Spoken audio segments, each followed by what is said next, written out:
गोवंश की रक्षा वास्तव में सारे भारत के हर नागरिक का कर्तव्य है, चाहे वो किसी भी संप्रदाय का हो। गोवंश बचेगा तो राष्ट्र बचेगा, गोवंश बचेगा तो हमारा पर्यावरण बचेगा, गोवंश बचेगा तो कृषि बचेगी, गोवंश बचेगा तो अर्थशास्त्र हमारा सुरक्षित रहेगा। हमें सभी को इतने बड़े व्यापक हित में सोचना पड़ेगा कि गोवंश को हम यदि अर्थ की दृष्टि से सोच करके उसको कटने के लिए भेज देते हैं तो हम कितना बड़ा नुकसान कर रहे हैं अपना खुद का। आप ये मान के चलें कि जैसे भगवान ईश्वर सब में संव्याप्त है, यो माम पश्यति सर्वत्र सर्वम च मयि पश्यति, उस तरह से भगवान सब ओर है तो गाय में भगवान है। और गाय में तो जैसा कहा जाता है कि धर्म का निवास है, गाय में भगवान स्वयं सभी अंगों में भगवान स्वयं निवास करते हैं। ये गौ को भगवान ने एक विभूति कहा है और ये कहा है कि मैं स्वयं उसमें विराजमान रहता हूँ। मैं पिछले करीब 50-55 साल से, जब से मैं थोड़ा बड़ा हुआ, तब से गौ माता की सेवा करता आ रहा हूँ और मुझे उसके फल मिले हैं। गौ माता वास्तव में सही अर्थों में सब कुछ देती है और हमें उसके लाभ पाने के लिए अपने आप को उसके योग्य बनाना पड़ता है, तब जा कर के देती है। एक आध्यात्म शास्त्र में कामधेनु का जिक्र आता है। जो कामधेनु, वो जो नंदिनी नाम की कामधेनु थी जिसने कि अनेक अनुदान दिए और फिर उसी ने विश्वरथ को विश्वामित्र बना दिया, विश्वामित्र बना करके ब्रह्मर्षि बनाया महर्षि वशिष्ठ के माध्यम से। तो ये जो कामधेनु है, हर गाय कामधेनु है। अगर हम गाय को समझने की कोशिश करें तो हम गाय को एक प्राणी, एक जानवर न मानकर, बल्कि हम उसको एक अपनी भारतीय संस्कृति का एक प्रतीक मानेंगे। भारतीय संस्कृति का प्रतीक मानकर उसको अपने जीवन में, उसके तत्व दर्शन को जीवन में उतारने की कोशिश करेंगे। और यदि हम समझ गए तो वास्तव में सही अर्थों में हम अपने आप को निहाल महसूस करेंगे। गौ माता जीवन भर देती रहती है, कभी हमसे कुछ नहीं लेती।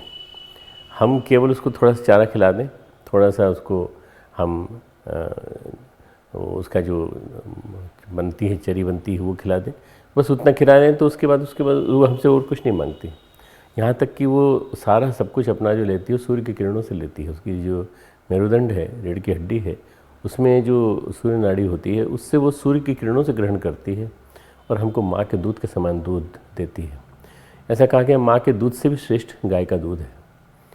अब आज के आधुनिक जीवन शैली ने सब कुछ बदल दिया। लोग भैंस पालने लगे और भैंस के अलावा संकर गाय पालने लगे। संकर गाय ज़्यादा दूध देती है। ये संकरीकरण जो हुआ है, इसने गौवंश को बिल्कुल भ्रष्ट कर दिया पूरी तरह से।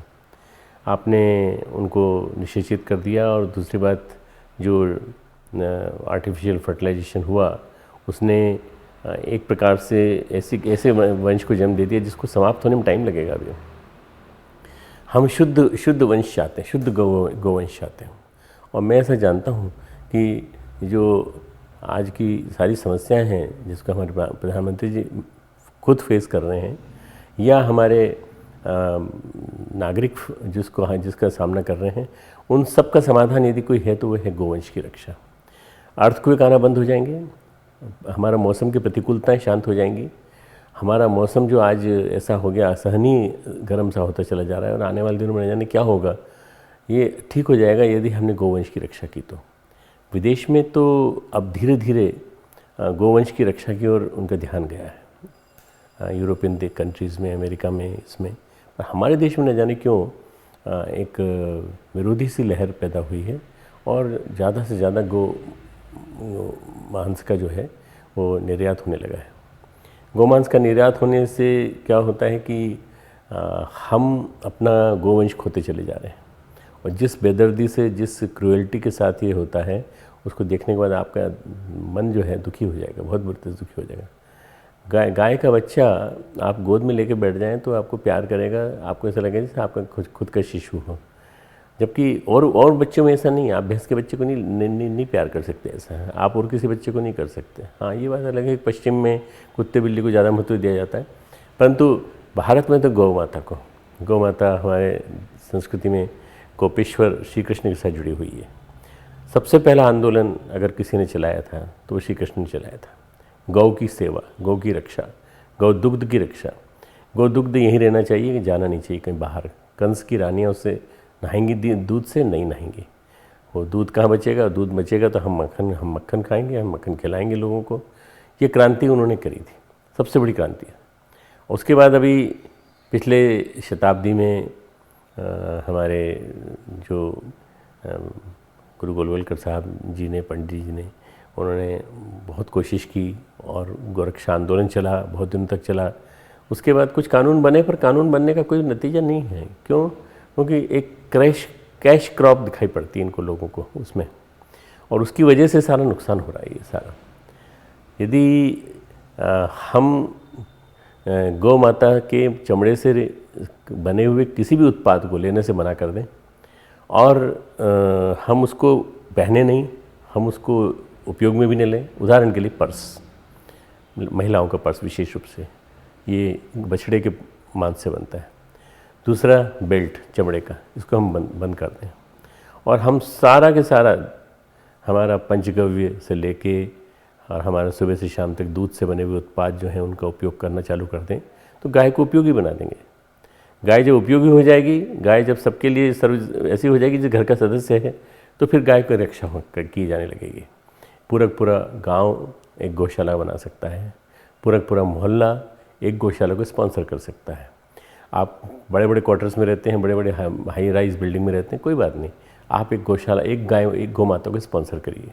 उसके लिए जितना हरा चारे की ज़रूरत है इन सब के लिए व्यवस्था तंत्र करेगा, आप उसको लिए बचाइए अलग से। इसके अलावा गायत्री परिवार प्रयास कर रहा है, हमारे करीब 200 से ज़्यादा गौशालाएँ हैं पूरे देश में, और यहाँ भी शांति कुंज में भी गौशाला है, सभी जगह गौशाला है। हम ये मानते हैं स्वामी जी महाराज की गौशाला भी हमारी गौशाला है, और उसकी रक्षा करना, जहाँ पे 1 लाख 1.5 लाख से ज़्यादा गायें हैं, वो सारी की सारी गायें जो हैं उनमें नंदी जो है उसको सबसे बेकार माना जाता है। क्यों? क्योंकि वो किसी काम नहीं आता। ट्रैक्टर आ गए तो अब हाँकने के लिए बैल की ज़रूरत नहीं है। बैल की ज़रूरत नहीं है, इसलिए गाय जो है वो जब तक दूध देती है तब तक उपयोगी है। तो गाय, बूढ़ी गाय और नंदी, इन दोनों को काटा जाता है, मारा जाता है। मैंने अपनी आंखों से देखा है पाकिस्तान के बॉर्डर पर सांचौर के पास किस तरह से इनको ठूंस के भरा गया था ट्रक में। बड़ा दर्दनाक दृश्य था। सांस घुट जाने के कारण उनमें से करीब 20 गायें मर चुकी थी ऑलरेडी। ऐसा भरा गया था पैक करके, जैसे बोरी में भरते हैं किसी आलू को, किसी बर्तन, ऐसी निर्दयता से। पूरे शहर में कर्फ्यू लग गया था जब मैं निकल रहा था वहाँ से। फिर मैंने रात को एक उद्बोधन भी दिया जब सब शांत हो गया तब। मैं इसलिए कह रहा हूँ ये सब चीज़ें कि धर्मतंत्र के सभी जो व्यक्ति हैं, केवल वही नहीं बल्कि समाज के भी सभी तंत्र के लोग इस संबंध में बोलना चालू करें और ये कहें कि गाय की रक्षा करना हमारा धर्म है। गाय बचेगी तो हमारा अर्थतंत्र सुरक्षित रहेगा, गाय बचेगी तो पर्यावरण सुरक्षित रहेगा, गाय बचेगी तो हमारा चिकित्सा विज्ञान भी सुरक्षित रहेगा। क्योंकि पंचगव्य जो है इसमें एंटी कैंसर क्वालिटीज़ पाई गई हैं, और इसके अलावा भी बहुत सारी बीमारियों की चिकित्सा है पंचगव्य, अगर ली जाए तो वास्तव में सही अर्थ में।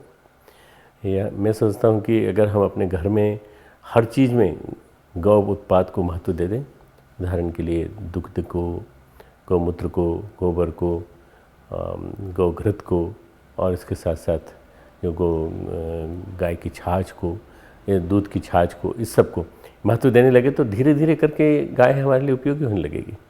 तो आज आप सभी दिल्ली में बैठे हैं, राजधानी में, और आप सबसे मैं एक ही प्रार्थना कर सकता हूँ कि आप सब संकल्प लीजिए कि हम कम से कम एक गाय गोद लेंगे।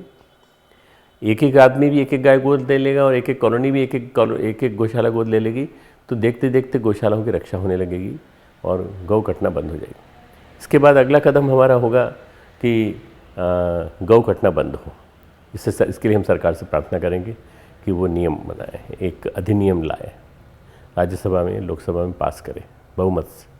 इसके लिए एक आंदोलन बनाना पड़ेगा पूरे देश में, और देशव्यापी आंदोलन से मैं समझता हूँ कि एक माहौल बनेगा जिससे लोगों को लगेगा कि वास्तव में कितनी बड़ी बात है। मान लीजिए एक कानून बन जाए कि नहीं, हम तो जो बेकार आदमी हैं उन सबको काटेंगे। क्यों? क्योंकि बेकार हैं ये लोग, बूढ़े हैं, इनको सबको हम काटेंगे, मारेंगे। तो इसका मतलब ये कि आपके लिए आदमी और सबको सब गऊ और बैल और सब एक जैसे हैं, कसाई की तरह से आप काट रहे हैं। ऐसा कोई कानून नहीं बन सकता है। जब उनका कानून नहीं बन सकता तो इनके लिए कानून क्यों नहीं बना सकते आप? इनके लिए जब कानून बनाएंगे तो आप ये संवेदना मन में, हृदय में रख के बनाएंगे कि गौवंश की रक्षा करना हम सबका उद्देश्य होना चाहिए, गौवंश को हमें सुरक्षित रखना चाहिए और उसकी शुद्धता बनाए रखना बहुत ज़्यादा ज़रूरी है। जो हमारी भारतीय नस्ल है वो सबसे अच्छी है, सबसे अच्छी और सबसे उत्पादक दूध देने वाली। भैंस का दूध जो है वो कोलेस्ट्रॉल रिच होता है, ट्राइग्लिसराइड रिच होता है और हार्ट डिजीज़ को जन्म देता है। भले ही मोटा हो, तो मोटा होने के नाते मलाई ज़्यादा जमती है तो लोग उसका मक्खन खाते हैं, ये नहीं जानते कि हमारे शरीर में विकार पैदा कर रहा है। भैंस के बजाय यदि हम गाय को महत्व दें और गाय अपने घर में रखने लगें तो आनंद आ जाए। वास्तव में हर गांव का व्यक्ति, शहर का व्यक्ति, कॉलोनीज़ का व्यक्ति और बड़े बड़े जो हाई राइज बिल्डिंग हैं इनमें रहने वाले व्यक्ति अपनी एक छोटी सी जगह अलग रह लें और वहाँ गोचर ज़मीन की व्यवस्था कर लें और सरकार से मिल के बातचीत करते रहें तो सरकार को लगेगा ये आंदोलन का रूप ले रहा है, विराट आंदोलन का रूप ले रहा है। अकेले एक पथमेड़ा गौशाला के माध्यम से ये नहीं सहल होगा, ये पूरे देश में एक आंदोलन का रूप लेना चाहिए, गौशाला के आंदोलन का, और पूरे देश में लोगों की अवेयरनेस पैदा होनी चाहिए। एक और तरीका है सोशल मीडिया। सोशल मीडिया में अच्छी तरह से इस बात को फैलाया जाए। गाय की रक्षा हर सनातन धर्म को मानने वाले की एक पूरी की पूरी उसकी ड्यूटी है, एक कर्तव्य है। हर सनातन धर्म को मानने वाले, और सनातन धर्म को मानने वाले कुछ नहीं तो कम से कम 80% लोग तो ज़रूर होंगे। यदि हम ये मान लें कि जैन, पारसी, सिख ये सब भी हिंदू धर्म के साथ जुड़े हुए हैं तो सनातन धर्म एक धर्म है पूरा। ये सभी लोग मिलकर के यदि प्रयास करेंगे तो हम अपने देश में अपनी गाय को सुरक्षित रख पाएंगे। फिर ये माहौल पूरे विश्व में फैलाएंगे और इसके फ़ायदे सबको बताएंगे। गावो विश्वस्य मातरः, विश्व की माता है गाय। विश्व की माता है तो समस्त विश्व में गाय की जय जयकार होनी चाहिए और गाय की जय जयकार होगी, देखते देखते माहौल बदलने लगेगा। खूब खूब मंगल कामनाएं आप सबके लिए।